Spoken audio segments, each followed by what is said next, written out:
Hey guys, welcome to Cricket Fanatics Magazine.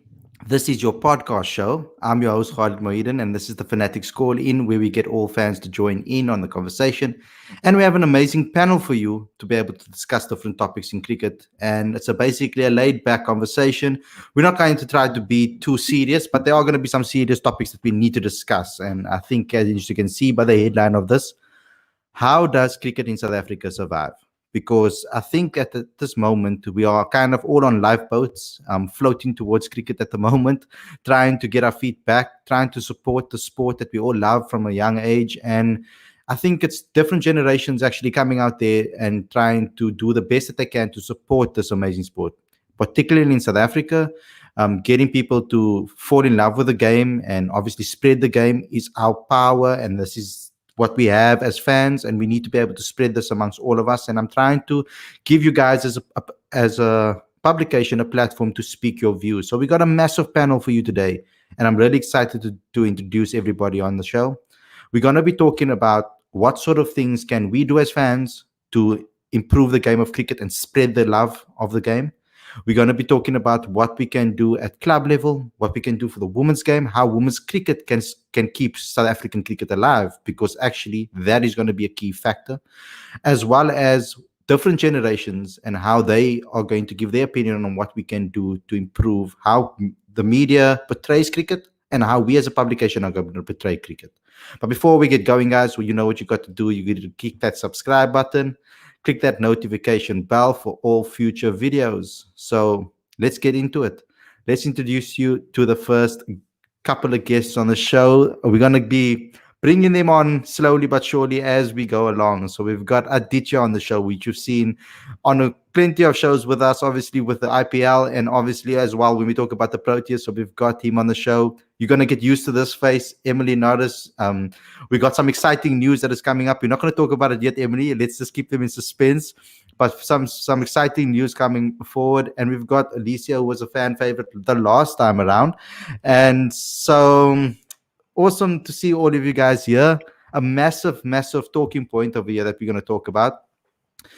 Let's start with the beginning. Let's start by giving a little history lesson to the guys out there. I think at the moment, where South African cricket is at, we are in this, I would say, no man's land in a way at some points, because when the board got into trouble, when we had COVID first and foremost and cricket was stopped, and then we were recovering. And then obviously we got hit by the board that went berserk and things went crazy with the board and resigning, etc. So we were very fearful for the game in this country. But what I've picked up is the popularity of cricket in South Africa. It's not to the degree as when I was growing up.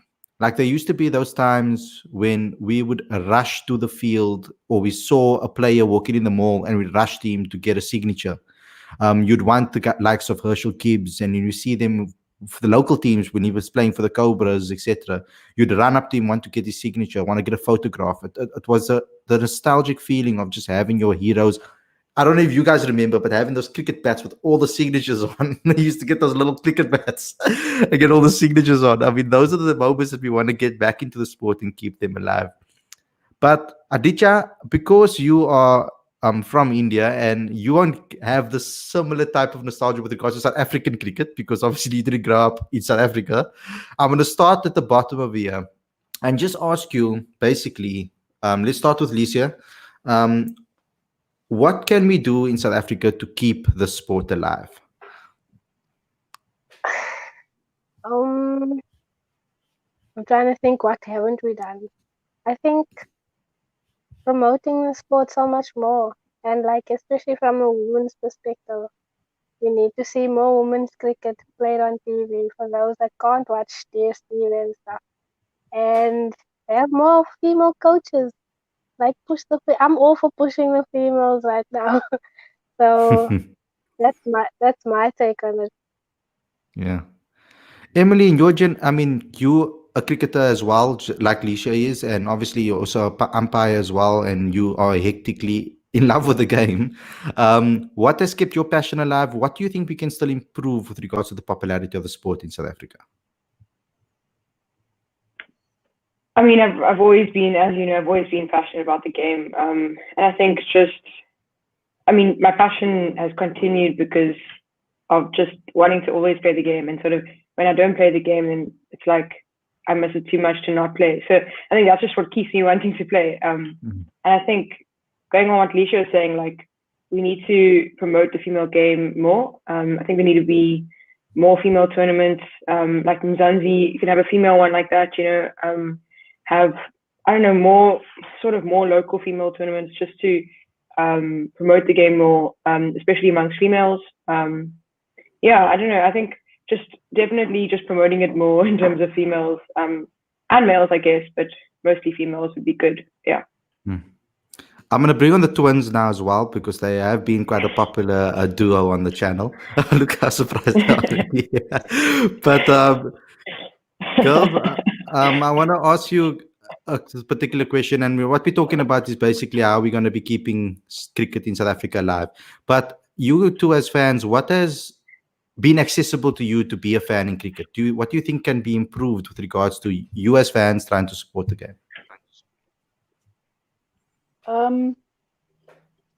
Okay, so basically, the reason that we were kind of fans was more from the television side of things. So we weren't very clued up with, the managerial or like, the board kind of things, but more just on the field, actually on the pitch, the vibe of the game.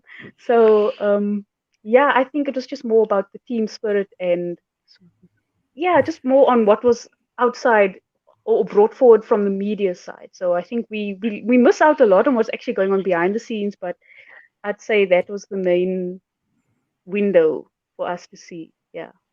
Mm-hmm. Yeah, because I mean, different generations obviously have different type of ways of supporting it, of course. So that's going to be the key with all of us. Just to everybody on the stream tonight, just please mute your mic when you're not talking, and when you have an opportunity to talk, then you can put on your mic again, because we're going to have a lot of guys on here and a lot of people on here, so it's going to be quite hectic. I'm going to bring Lubabalo onto the screen right now. Aditya's waiting patiently because he's going to hit it home run at the end. So Lubabalo, for the guys out there, I see that you say that you are interim Proteas test captain. For the guys that can't read it because my little graphic is at the bottom. Welcome to the show, bro. What I want to know is just give some of your points. We've all said different things basically on what we think is important to keeping the game alive. In your mind, where does it start? And for you, what was it that made you a cricket fan in the beginning? What was available to you to be able to be a cricket fan? And is that things or situations still available for the new cricket fan that is coming through?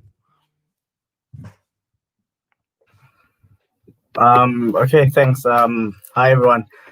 It's a bit of a complicated one, but I think it as much as we believe in starting at the bottom and going up, as far as this is concerned, I think it starts with getting people who have the best interest of our cricket at heart.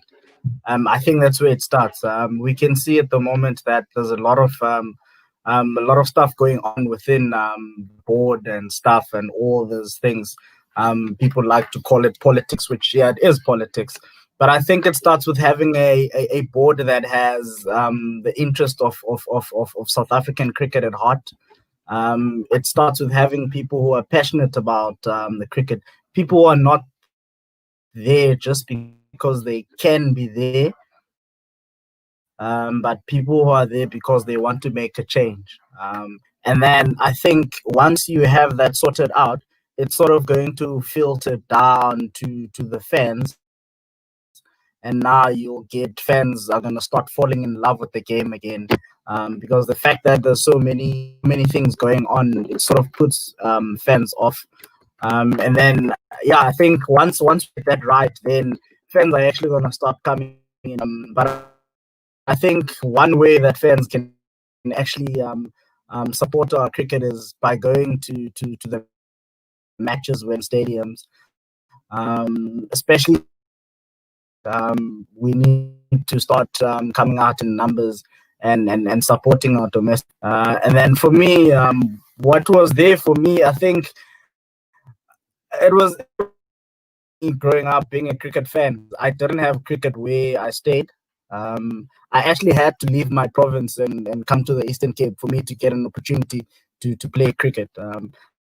I only had cricket because my mother was a huge cricket fan. That's how I sort of began to fall in love with the game, which is one of the reasons why I'm always focused on trying to contribute towards the development of the game, because I hardly had cricket.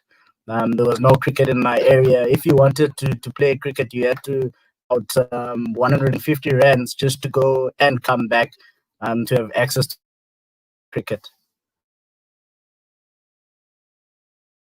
That's incredible. I mean, guys, that just shows the dedication that cricket fans have. Because I mean, when you're a cricket fan, and I think maybe that's why the younger generation are not catching on to it so much so quickly, is because it's a long sport. It takes time and hours out of your day to support cricket and to watch cricket. Whether you are supporting the shortest format of the game, it will be close to 4 hours of your life that you're taking away. It's not like it's football or rugby that it's like 80 minutes, 90 minutes, and then you're done for the day. It's fine. But Aditya, what I want to find out from you is, because India, you can see that cricket's probably the biggest sport in India. And what have you got besides the billion people? Because we're always going to talk about the billion people, and probably almost 3/4 of them are all cricket fans. Like, besides that, what do you guys do right to keep the game alive and still popular in your country? And what can South Africa learn from it? That's actually the major question. Okay, first off, before I answer the question, I'm going to tell you that the first set of cricketers that I probably met in person and took autographs of were South African cricketers. Sean Pollock, Jacques Callis, Alan Donald, Mark Parcher, and I think Hansie Cronje, and Lance Kluster and Herschel Gibbs, and I think all those guys were on that tour. And I remember after school every day, they were playing a test match in Mumbai, and after school every day, I'd go to the stadium to watch the game, and watching Donald live, watching Pollock live, and all of these great players. They were huge in India then, and they're huge in India now as well. But I think to keep fans engaged in cricket, it's important to have a winning team. I think you need to have a team that is sort of marketed well. I think we do that really well. You know, it's very hard to tell. I mean, it's very hard for even a person who doesn't follow cricket not to know Virat Kohli, not to know Rohit Sharma, not to know Jasprit Bumrah. And that to me is key to ensuring that cricket is like a followed sport. The other thing is that because our Indian season tends to be so long, like I think Indian cricketers are among the busiest in the world. You know, they're always playing cricket. Mm-hmm. And if they're not playing international cricket, they're playing IPL cricket. So, you know, throughout the year, there is access to cricket. And if people don't like test match cricket or one-day cricket, you will always find people who are following the T20 version. So I think that has kept fans engaged. And I think South Africa can learn from that. I think generally South Africa has another challenge in that they're competing with rugby and soccer as a sport. So I think the idea for me, in my view, is that South Africa should go the New Zealand way, you know, where they're not really trying to compete with their rugby teams, but they've created their own space. And I think Brendan McCullum was key to sort of starting that, because he engaged directly with the public and with his flamboyant batting and fielding. And, you know, then they had Kane Williamson in the ranks as well, who's a hugely popular figure.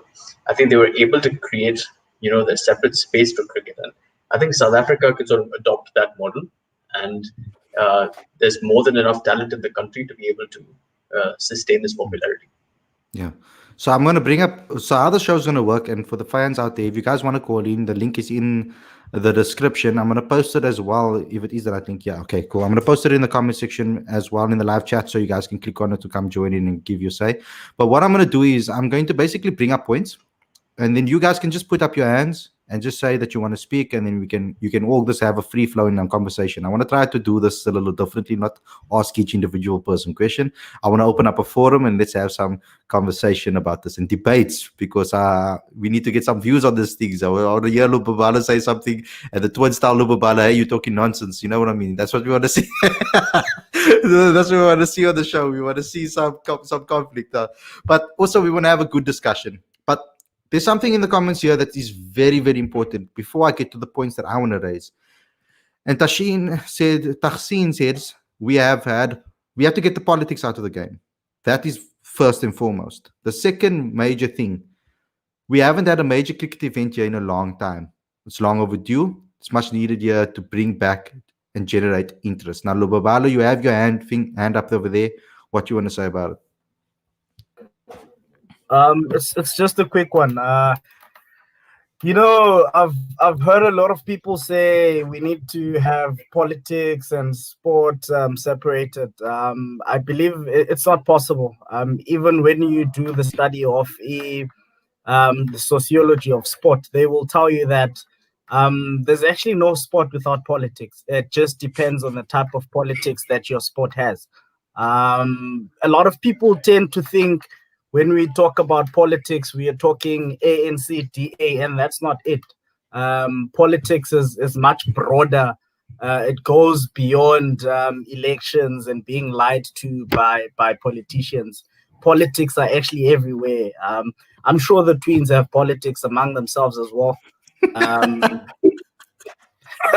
Politics everywhere, team environment, at home, at school. We actually can't live without politics. Politics are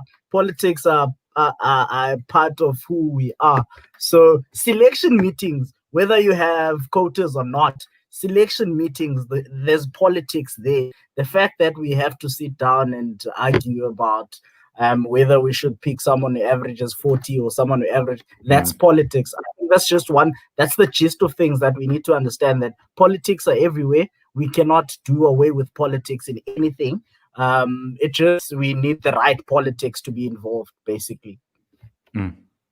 Yeah, very good point, because I mean that we can see how the support just drops when there's problems in the board, etc. And us as fans, we need to stick by our players, because ultimately they're not the ones that are making the decisions in the board. They are dedicating their lives, they're dedicating their time, their effort to play this game.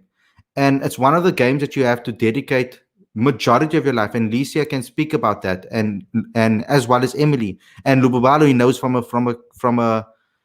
a coach's perspective as well, how much time and effort and dedication you need to put in to be able to do these things. Licia and Emily, do you want to just talk about that? Like, just give a daily life of a cricketer and what you guys have to actually face, especially with women's cricket, where there's not a lot of money invested into it.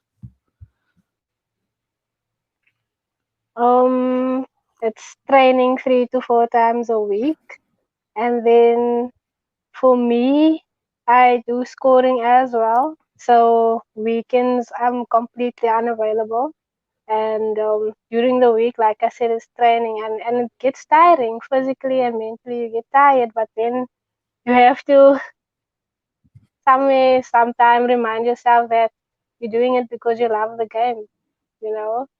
But like Lubabalo said, there's a lot of politics, and unfortunately, the politics involved in our game is very negative. So I'm not gonna sit and lie and say, okay, I'm not affected because I'm on field. It's still in the back of my mind, you know, what's gonna happen in the next 4 to 5 years with the game because of the politics. So it's hectic. It's hectic, and yes, you do give your lives, and people think that okay, cricket is 6 months out of the year, but then they don't think about the 3 to 4 months before the season starts, where preparation begins. Then it's still 4 to 5 days during the week where you have to train. So it's Emily, hectic. from your perspective, because obviously you play club cricket as well, and we were at the club cricket inter squad game. That's the word. I have to remember my intras and my inters. So it was an intra squad game at Western Province Cricket Club, and we could see some quality over there. And it's a shame that the support at that level is not the same like we hear about. You'll hear the guys like on our Legends with Ravi. If Ravi comes on the show, he can speak about it as well. Those days back in the day when there was Fani de Villiers and Paul Adams and Ashwell Prince all playing club cricket. You know what I mean? Like they were playing the game at a club level. And then you have your province. Now we spoke about Emilio Bubalo, spoke about it before, where we said it's different. And we hear all the time, we hear, oh no, but franchise cricket is not as strong as it used to be. And we always hear those type of things. And I'm looking at it and I'm like, but there were only two teams to play for back in the day. You had your provincial teams and then you had your club cricket. There was no franchise, provincial, and club. Now, the older guys in the comment section need to correct me if I'm wrong over there. That maybe dropping the the franchise system, having more provinces, having a tiered system, might filter greater players into the club system and strengthen it. But Emily, I'm going to talk to you. That's a point that we can come to next. But I want to talk to you about your struggles as a club cricketer, and not only your struggles as a female club cricketer, but also the troubles that you see your friends go through that are playing club cricket as males in the country. I think just before I get to that, just to carry on with what Leisha was saying, in that, yeah, I mean, I was an umpire, so on a Saturday I'm umpiring from like 8 till 5, and then on a Sunday, you know, you're playing the game. So it definitely takes a lot out of you. Training, okay, I don't train 4 times a week, but training, you know, definitely you train a lot in the week as well. So that's definitely a lot. But you know, you definitely have to do it because you love it. Like if you're doing it for any other reason, especially as females, because we you know, we're only doing it because we love it. You know, there's nothing else you can get out of it. So yeah, no, definitely it takes a lot out of you, but you've got to remind yourself for the reason why you're doing it.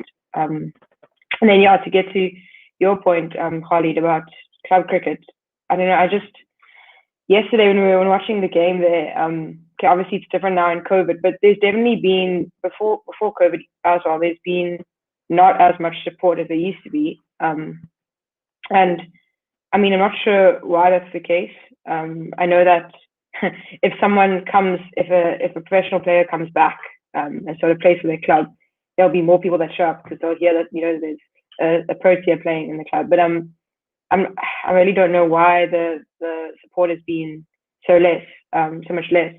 Yeah, that's something that I don't know, maybe someone else can answer. But in terms of female cricket, like obviously there's a lot of struggles that I've personally been through a lot of struggles. Sort of had a very up and down sort of club cricket career, but I think through those struggles, like you grow as a player. Definitely not just in terms of like your sort of getting runs and getting wickets and those types of things, but you grow in character as well. And you learn from, because I played with a whole lot of different ages and types of players and races and all those things, and you learn so many different things from those players. And that helps you in your game, and not just in your game, but in life in general as well. So I think you've got to take the struggles with the good things with the bad things, and that will sort of help you to grow as a person. Yeah, I mean, obviously, I've seen other people as well, my other teammates struggle as well in club cricket, not just females but males as well. But like I said, if you struggling in club cricket, I mean, if you have a passion and you want to go into franchise level, you want to go into play for Proteas, you're going to have to deal with what's happening at club level in order to be able to deal with what's going to happen later on, if that makes sense. So yeah, I mean, the type of pitches that you get at club level, you often don't get sort of when you're playing for the Proteas. So if you can deal with that, and if you can get through those things at club level, then that stands you in good stead for national level. So yeah. You see, one of the major things that we want to talk about is how we as Cricket Fanatics Magazine are going to promote this game on a larger scale. Now, I want to talk to the twins again because at the moment you guys are trying to learn about the game. How difficult is it, or how difficult has it been to learn new things about this game? And what would you need to actually help you gain or increase your knowledge on cricket in South Africa? Well, obviously, um, yeah, it is quite difficult because there's a lot of stuff we didn't know, like basic laws and things. So yeah, we did the level one umpiring course, which we um passed. Yay. And so yeah, so I think it was a lot of stuff. Whoa. So if I think back now to that exam, wow. Yeah, yeah. It was quite something. But I think I really do not want to see cricket go south, um, because I mean, doing all these things to get to know the game more, I would like to see it, get more exposure and recognition. Because whenever we speak to our friends about cricket, then they just give us this blank stare and they're like, "Oh, you're talking about the insect." I said, "No, the sport," and then they're like, "No." So yeah, we really just want to get people to know the game and not the insect. So yeah, it's been hard out here, man. Like we don't have any cricket friends. Yeah, it's sad. But yeah, no, what Yeah. you said about what is the second part of the question?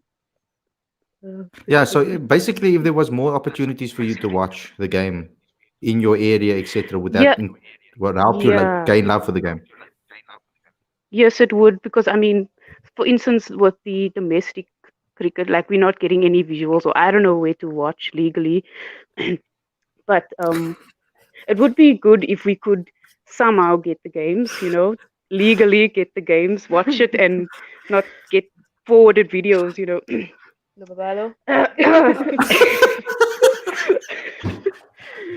Like, yeah, so yes, so we would really like to see it get more let's say media coverage. Yeah, I think the media also plays a large role, especially like I mentioned earlier, as being we were just flat out fans. Like Yeah, we know clueless nothing what's going on fans. backstage. We only see what's going on the field and how it gets portrayed out there. So if the media can have a bit more stronger hold on domestic cricket and just give it more exposure, and I think just make it look more hyped, and Yeah, then in and that way, advertise it more, yeah, and then people will actually just realize, oh my gosh, like before you can be Proteas, you have to start somewhere. And I think if the media can also play a role in making people understand that they also have to start somewhere small. They also started at a club cricket, maybe they started at school level, whatever. So I think it's just we can't rule that out completely. So yeah, so the media and then the fans, of course, and then yeah. So that is a massive point that you guys made there. And I'm really happy that you actually did that and raised that point, because let me give you, first and foremost, let me just give you a freak round of applause for that. Because first and foremost, what we really enjoyed about it is, what I enjoyed about that particular thing that you brought up here is one of the main topics that I wanted to talk about today. And that is the exposure of our domestic game. And you raised an excellent point there, because we've had fights about this. I had a long conversation. Um, I've had a long conversation about rights in cricket in South Africa, and I don't want to stand on anybody's or step on anybody's toes, etc., and exposing the badness about it, whatever. But we all know who owns the rights to cricket in South Africa, and basically we would like to, as a fan base, we would like to obviously extend that out there to the guys that own the rights to the sport, to give us the opportunity to be able to see it, whether they sign a deal with Pitch Vision. And remember, this is all my own opinions. This is not the views of Cricket Fanatics magazine. So please do not come after the company as a company. It's come after me rather. But this is my particular opinion. And I think that a lot of fans would want to see, especially new fans, where do they see cricket? And especially in this COVID times, where do they get to watch cricket if it's not internationals? You want them to fall in love with cricketers from a young age. You want them to fall in love with those guys when they're playing at the club level. You used to see a young Zubair Hamza come through the system, Carl Verreynard, see a young Marcus Ackerman come through the system, or a young Vian Mulder come through the system, and be able to watch them at school level, and to be able to watch them at club level, and then provincial level, and then follow their careers. I mean, a lot of the guys that I am a big fan of now, I started watching them play at Mujolo Week, but the public don't really know much about where that's going to be, what's going to happen. It's not publicized as much as possible, and that we are trying to do as a publication to give that exposure as much as possible. And I want everybody out there to help us do that and tell us who you want to see us promote. I mean, we had someone like Kobus Jansen van Rensburg, he's a fan that talks a lot on our channel. He made it available to us to see his sister and to see the talent that she has, and he exposed that talent to us, and we try to expose that talent to the world, and that's what we want to try to do more. So with regards to the rights, I mean, who wants to talk about that? Because Aditya, from your perspective, like from a broadcasting rights and from the opportunities for you guys as young kids to be able to watch the game and watch cricketers and follow their careers, is that what distinguishes the difference between you guys and us here? Well, I would say two things. So one is that, see, in South Africa, as opposed to India, school cricket is a massive platform for players to then sort of leapfrog into the domestic scene. Like, for example, I'd read about Herschel Gibbs going to Bishops. So when I was in Cape Town, I was very excited to go see Bishops because I was like, this guy is one of the cricketers I grew up watching. And I simply have to see, where he grew up playing and things like that. So I think it's important for the media to cover school cricket as well. The same with Hafiz. I think Hafiz is as famous as it is because of Faf du Plessis, AB de Villiers, Heino Kuhn, Jacques Rudolph, and all of those cricketers who went in. And I think that needs to be hyped a bit more, so that from a young age, the public knows that these are the cricketers coming up. For us, I think we sort of find out more about these cricketers when, they're playing the Ranji Trophy, our domestic tournament. And when they score big runs, we have our networks. I think there are so many sports journalists in the country that eventually, like the top scorers, the top wicket takers, you eventually just end up finding out. But I remember reading an article about Michael Vaughan talking about his son playing cricket in South Africa at the school level. And he said that those guys are miles ahead of, the English school cricketers.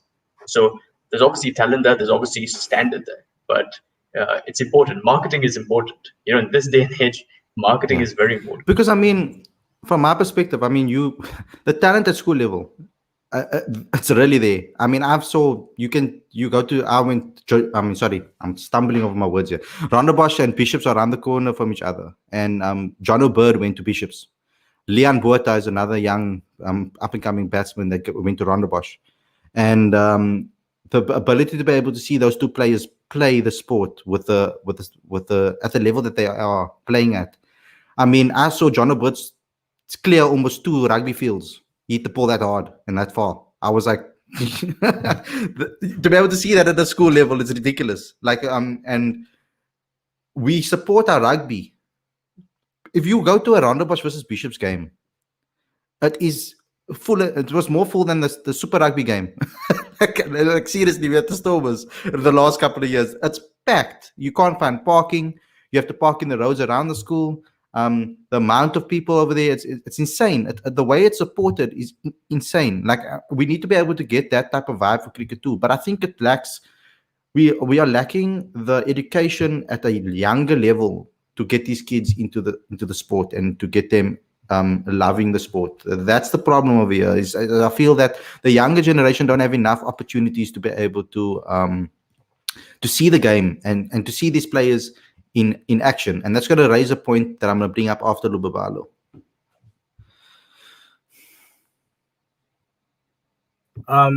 Okay. It's just 2 things. I want to touch on things that you guys have already touched on. I think for me, growing up, being able to watch the Nashua Cape Cobras was it played a huge role in terms of me falling in love with the game. I may have not been able to play cricket in my area, but I was at least able to watch it on TV, which played a big role with regards to me falling in love with the game. And I think even my peers at that time, because they were able to watch cricket, they knew what cricket was, even though they were not, they did not have access to the sport. Which brings me to the other point where you mentioned schools. I think it's something that I've always said for the past 5 years. I think we need to bridge that gap between our schools. There's a huge gap there.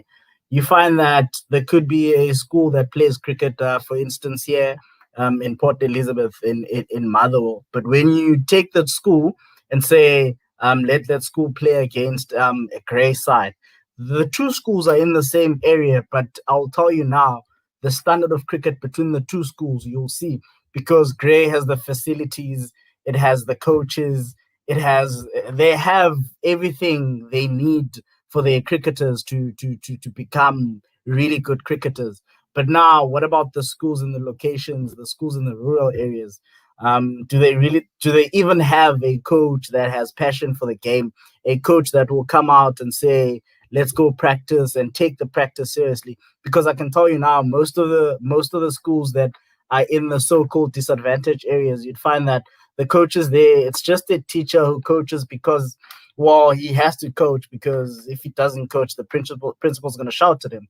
So I think that's somewhere we need to look into. And my final point is we need more people who are willing to do something and not wait for someone else to do something. I've always said, as much as we rely a lot on CSA, there's only so much CSA can do in a certain period of time. So we also need to chip in wherever we can. We also need to try and contribute whichever way we can. I tried starting a team back home before I left, and I know a lot of people who are coaching in rural areas. They're doing it for free. They're not getting any support from anyone, but they keep pushing. They keep pushing. There's a guy on my Facebook as well, Rizzo. He has a team. The team is functioning. The team is playing matches. The team is practicing. He makes sure the team has lunch. And I can tell you now, he doesn't get any assistance from CSA or any union affiliated with CSA, which tells me that it's possible if we try. He gets assistance from friends sometimes, which helps him with his team. So my point is basically is we need more people who are willing to be the change, and not more people who want to sit back and just wait for the change. Yes, we can hold CSA accountable. Yes, we need to hold the people that are supposed to be doing things. We need to hold them accountable. But before you try and hold someone else accountable, what are you yourself doing? What's your contribution towards the betterment of the game, towards the growth of the game? Because we can all sit back and say, well, we're waiting for the government, we're waiting for CSA, we know it's going to take long. But as long as the minute we decide to join hands, join heads and decide, okay, I'm going to make my contribution, he's going to make his, she's going to make his, we'll see that in no time we'll be making a lot of progress instead of waiting on the government and CSA.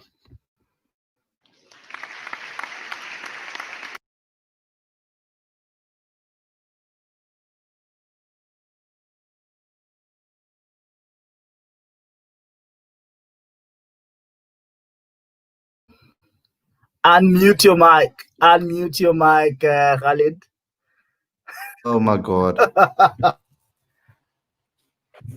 That's always happens to me. And I press the bottom mute button. StreamYard, get your things in order here. I'm going to blame you guys. Blame your tools. So I thought Lisa was telling me, I want to say something. I want to say something. Yeah, I'm joking here. But look here. So what I want to try to do is what I think is important is, besides falling in love with cricket, okay, that's the obvious thing. But to introduce a new sport to a new generation of people, and to obviously the younger generation. We're talking about now the TikTok generation, we can call them, because a lot of them are going to be on TikTok and on Instagram, and they're seeing all of these things, and that's where they spend all hours and hours of their time doing new videos, doing content and things like that, or looking for the next influencer to follow on YouTube, or looking for the next influencer to follow on social media. What if we can try and make these cricketers celebrities in that way? So what I'm trying to say is, maybe if we can do it as a publication, show a different side to these cricketers, show what their lives are like, what they like doing. Obviously, if they come on these podcast shows, I'm speaking to all the players out there, If you know any cricketers as well, if they come onto these podcast shows, people get to know them for their opinions and their stances and what they like to do on the weekend. I mean, Ravi said over here that I just started watching Dawson's Creek. Yes, I did, because there's nothing else to watch on Netflix. I've never watched it in my life before. Tried to watch it now. So, and look here, I can see that was laughing, but look here, I'm a big fan of One Tree Hill, for example. That was like one of my favorite series. So, we want to connect with people on that level. What else what else do they enjoy doing? What do they like doing on the weekend? What do they like doing as a hobby? I mean, if people can connect, because there's so many, I'm sure that we can find common trends over here with us.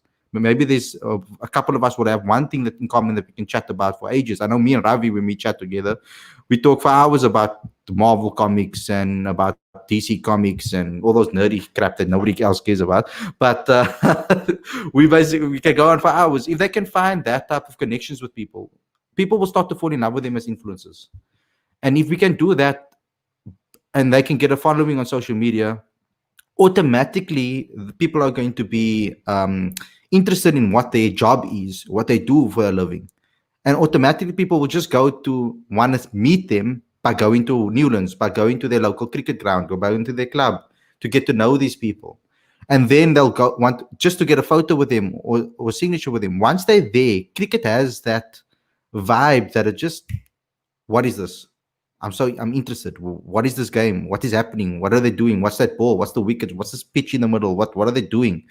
It has this curiosity to it. And as humans, very similar to cats, we love curiosity. We get pulled in by curiosity. We want to know how things work.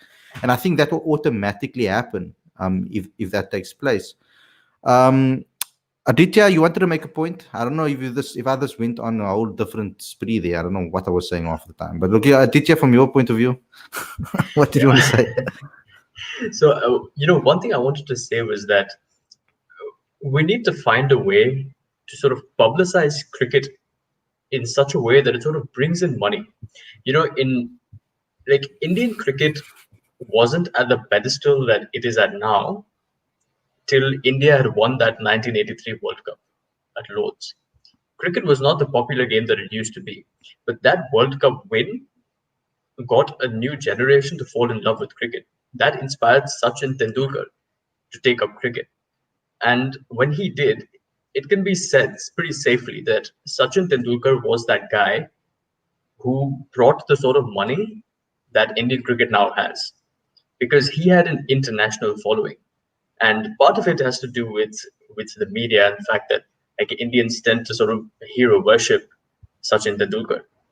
But that's the kind, and I think AB de Villiers was that guy for South Africa, because apart from Virat Kohli, there was no one who had really got the sort of contract for his bat sticker from MRF in South Africa, in South African history. I think he's probably he got paid the most in South African history to have that MRF sticker on his bat, and he continues to use it to this day. But I think around that time, there was a fair bit of sort of negative publicity surrounding AB and the fact that he was picking and choosing the games that he wanted to play for South Africa. So I think at one point that was counterproductive, but that to me was an opportunity for the media to sort of, hype him up a little bit, and try to sort of attract investment into cricket. Because when there's money in cricket, they're going to be more stakeholders, and that's going to get people more interested into pursuing the game. Because if people don't feel like they can make a living out of cricket, it's going to be very difficult for people to even try to play cricket, and that I think is something that the media needs to work on. As fans, we need to work on. Yeah, that's 100% true. I agree with that. Apiwe, you've been waiting in the back and you've heard all the rubbish that I was talking and some of the excellent points that my co-hosts were saying. What do you want to chip in with regards to that? Evening, guys. It's a matter of different levels, and different things need to be done at all different levels. Lubabalo made a point about school cricket. I am also one of those guys who's coached a bit at school level. So, and I coach in Pretoria, which you'd think most of the schools here are all at the same level, or at least close to the same level. but I've coached at a school which had school down the road with the same name.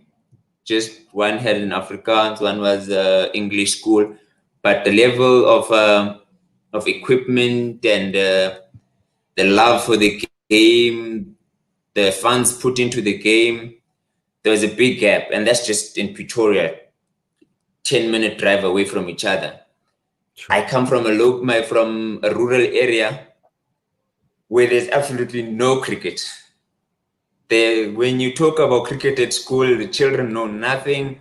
It's not that there's bad equipment. There's nothing. There's no equipment at all. So bridging those gaps is going to take a while, but we really need to have people like Lubabalo said, who are not asking for government, because what happens there is you get people who don't really love the game, who just want to ask for money, get funds like that way, and they don't push the game. We need people who've been in the game somehow, who love the game already.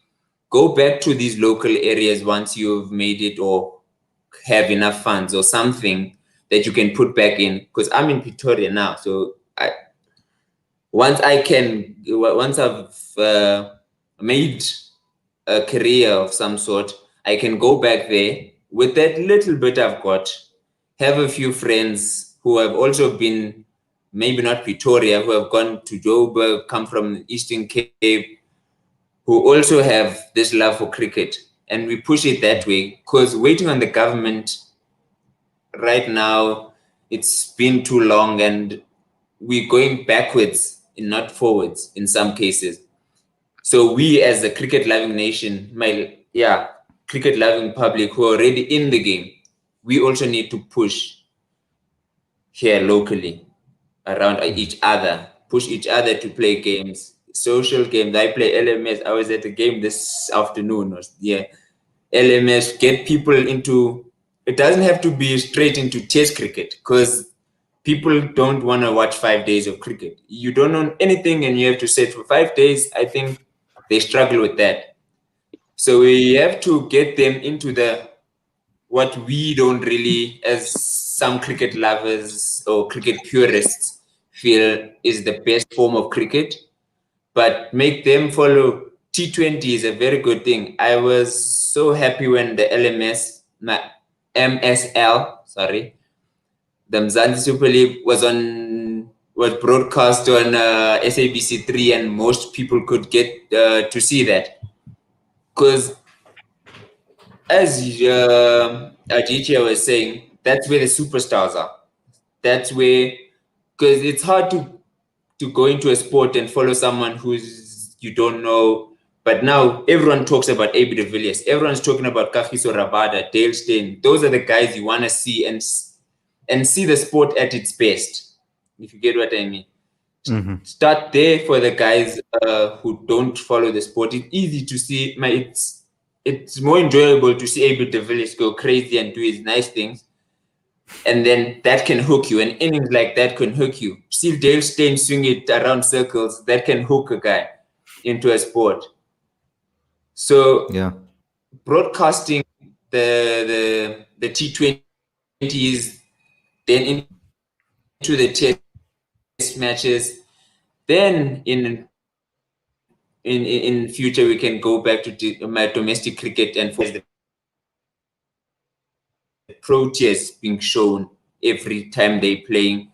The superstars get that franchise, at least T20 or the one days showing at least, and then we can take it from there to popularize the sport in our country, which is majority rural and has if you go to a rural area, to say the kids there have a lot of energy and are interested in whatever you bring, because they do not have access to a lot of things. So if you bring cricket to them, a lot of them will fall in love with the sport.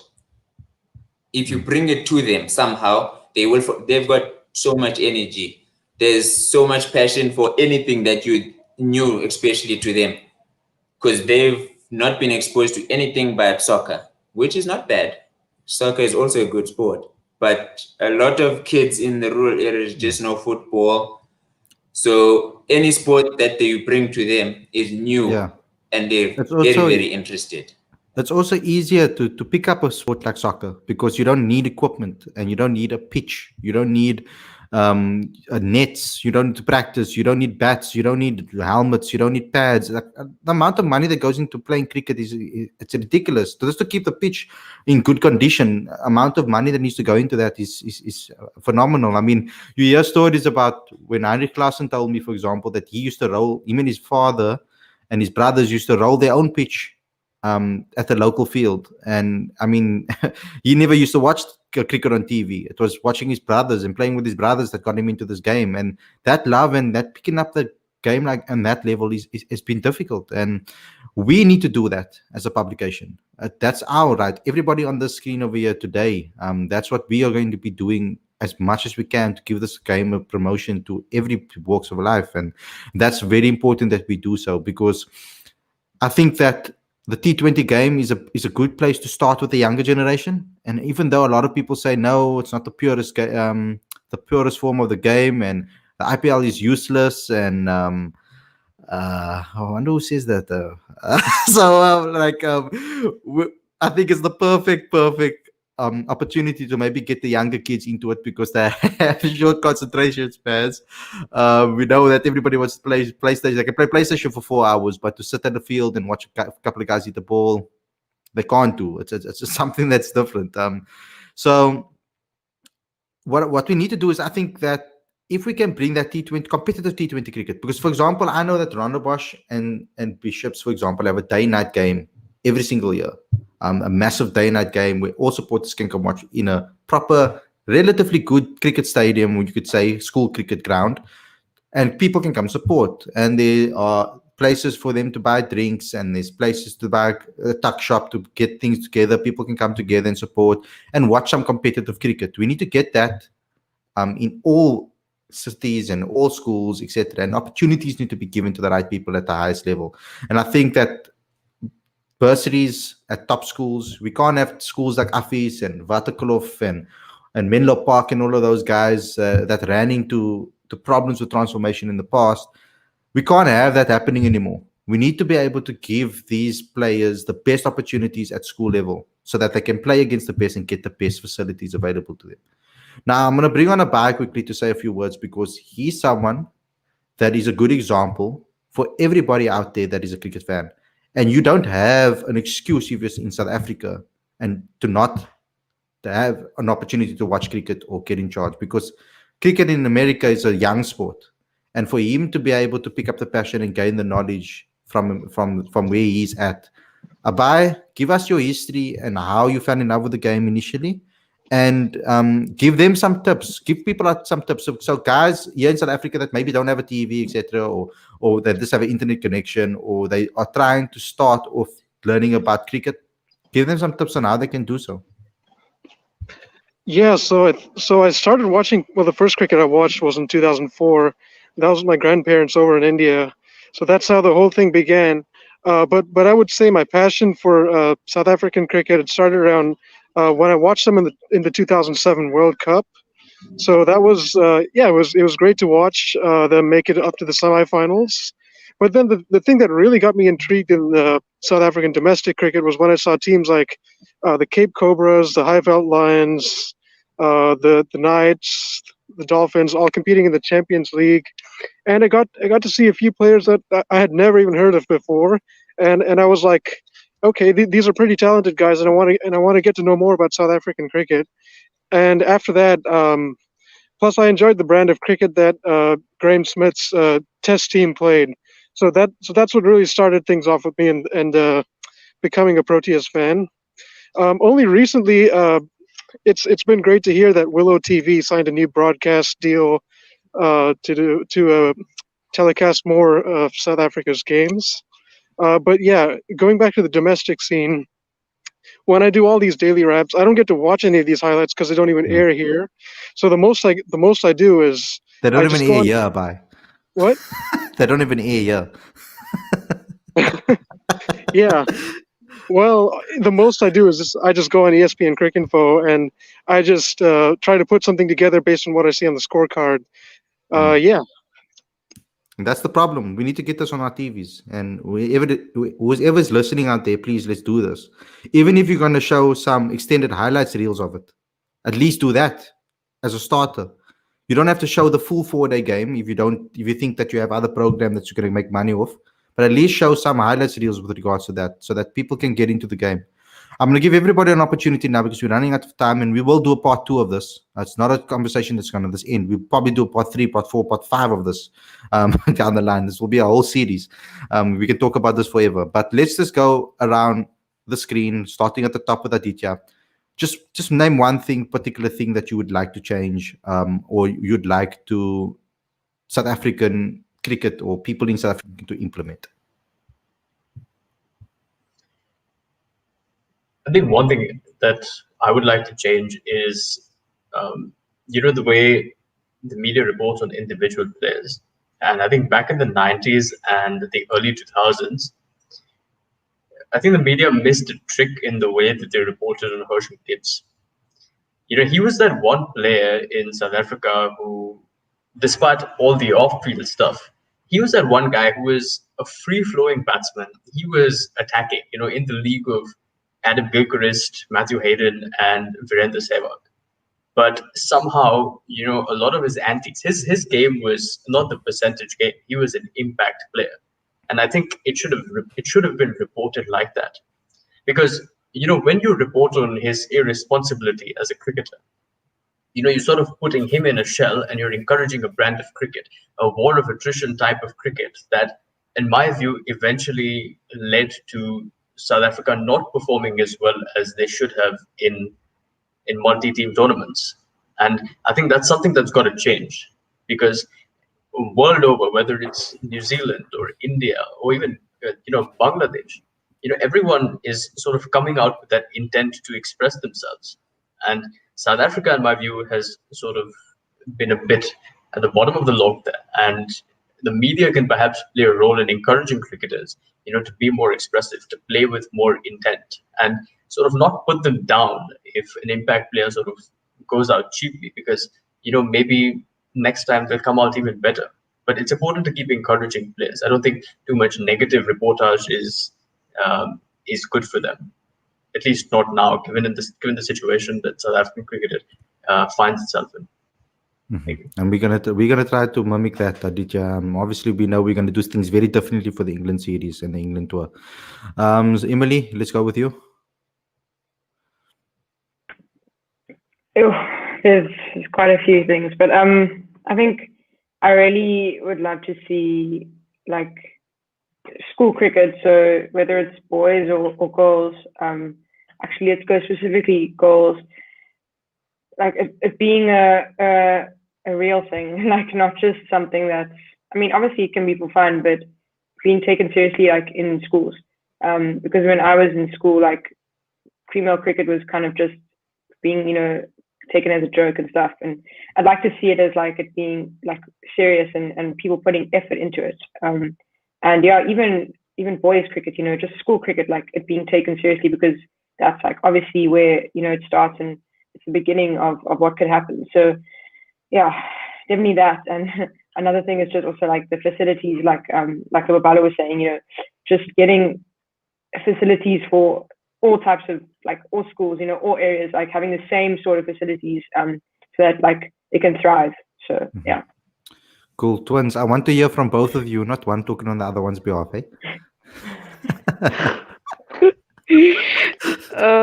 Okay. What I would like to see, from a fan's perspective, I would like to see that, obviously with the broadcasting of the games, and to be openly broadcasted. I think if that makes sense. And yeah, because at the moment it seems so not exclusive, but yeah, it is exclusive. But yeah, and just see more, like people saying school cricket and things. The schools we went to only had cricket for boys. So yeah, I mean it's obviously too late to start now. I mean I'm like 20 something now, so it's probably too late to start. But I mean, like with the umpiring and stuff, I suppose there is something, so yeah, Yeah. you So, yeah, know, with that, yeah. also just adding to that, so like I mentioned earlier, also that exposure from the media side as well. Okay, yes, they obviously see how much people maybe tune into these games, and maybe it's not enough to meet a certain, say, amount of people to view to actually keep broadcasting it. But I seriously. think if the media can show more of it and show the importance of it, then the fans, I think, and more people will actually start realizing that cricket in South Africa is also as amazing as rugby or soccer or golf or Yeah, tennis and also and just like, badminton. yeah, like, yeah, advertise Mm. what? Oh, thanks. Thank you. Um, Sorry. yeah, that's basically what. Yeah. Yeah, before we start babbling. No, that's, Yeah. I like the babbling, but well done. That was awesome Yeah. points. Lisha, your turn. For me, it's like Bala said, it's bridging the gap between schools because I've actually personally scored a game between a disadvantaged team and Grey, and the from Grey, the brand of cricket that Grey played, it's like international standard compared to the disadvantage. And I think it's really important for us to bridge that gap because there's so much talent in the disadvantaged places. And like Apiwe also said, it's when you sort of make it, going back and giving back. There's a player actually here for the Warriors that plays for the Warriors, Bashir Walters. We belong to the same club, but he's always willing to give his time. He actually coached me also once. And I think it's not just waiting till you have a few more bucks in your wallet, but it's just going back and just passing on your knowledge, giving a few hours of practice. And I think that goes for me as well as a provincial cricketer to go back and go to the schools and reach out and coach whoever comes up, and I just think it's also just bridging the gap is important. Abai, from your perspective now, you're obviously looking from a different perspective, but I hope that you mentioned the point that I think you're going to mention. Okay, so first of all, I think tournaments like the MSL should remain to be broadcasted on free-to-air television because, as a result, you'll get more viewers. So that's my first point. And then next up, I think let me see here. Uh, I think more of the lower level tournaments like school cricket and maybe provincial cricket and to some extent the 4-day series, for example, those should all be aired on television because if you're going to make fans curious, they need to be able to watch it, and all these games should be more accessible for them. So that's my next one. I remember Lubabalo mentioning this in an earlier show, but going back to franchise cricket, I think it would help to add another one or two teams because you see a lot of good players in the provincial circuit, and even though they do really well, you don't often see them get a whole lot of chances at franchise level, and that's something that should be rectified in the near future. So as a result, you get a broader pool of players to choose from as more and more players perform. Awesome. Apiwe?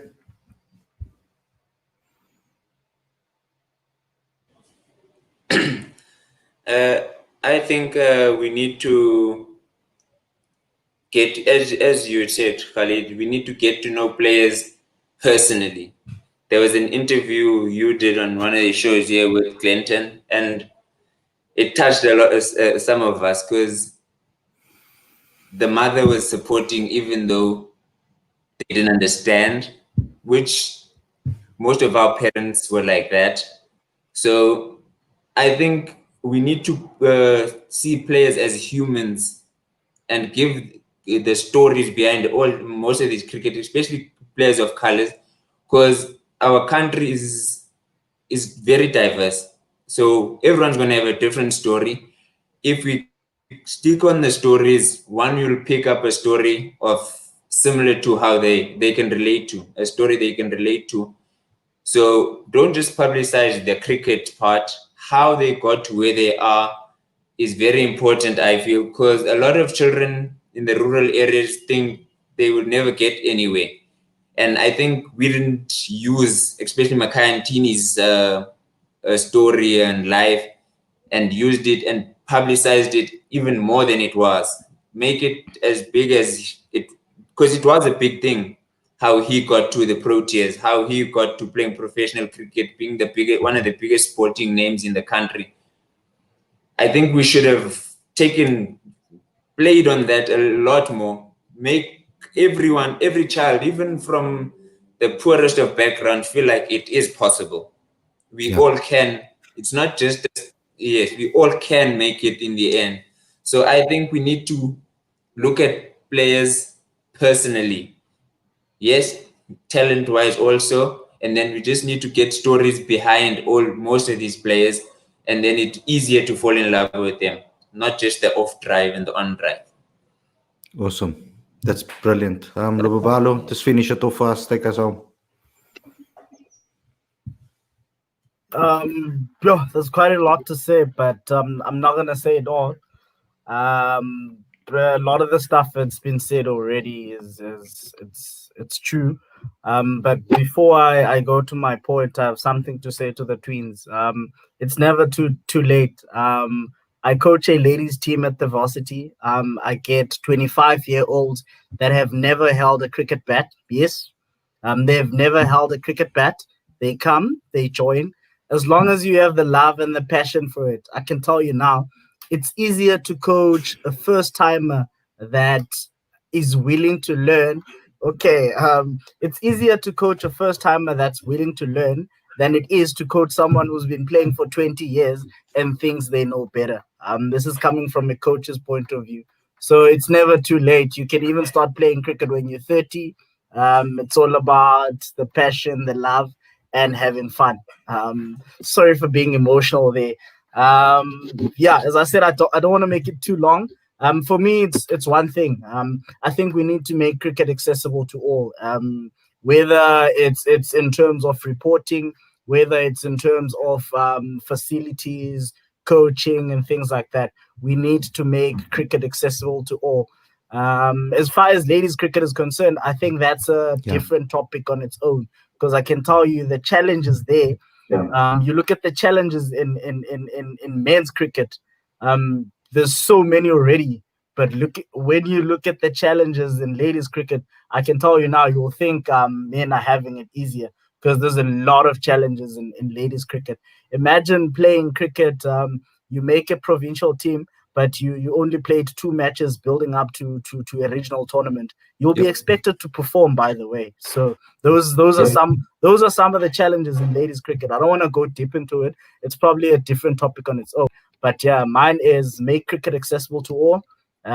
We can avoid a lot of things. We can avoid comments about quotas, players not being good enough. It's easy for people to say certain players are not good enough because they only see them when they play for the Proteas. They don't get to see them when they play for their teams. So it's easy for people to say, he shouldn't be in the team. We don't know how he made the team. Hello, he scored runs. He scored runs in domestic cricket. That's why he's there. But nobody's going to know that because cricket is not out there for everyone. So for me, that's just that. And by the way, like, comment, share, and subscribe, and switch the notification bell on there.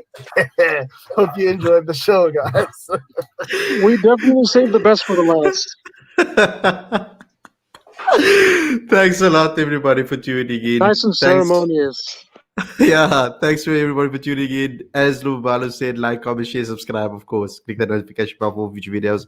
Download the latest issue of the magazine. Subscribe to the magazine, because we are going to be telling these untold stories. We want to give you guys as much untold stories of cricket and journeys as possible.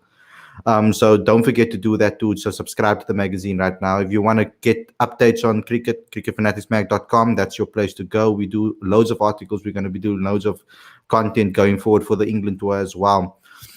I have to shout this one out. If you're a business owner, we have a free training video now on the channel. It's live.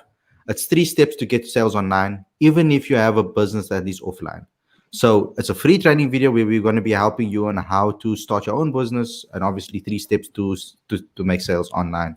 Thanks a lot to everybody for tuning in. We're going to do another part of this. This conversation is not going to stop here. We are going to continue doing these type of conversations going forward. Thanks to everybody for tuning in. Thanks for all the support, and we'll see you guys very, very soon. Take care, everyone. You too. Take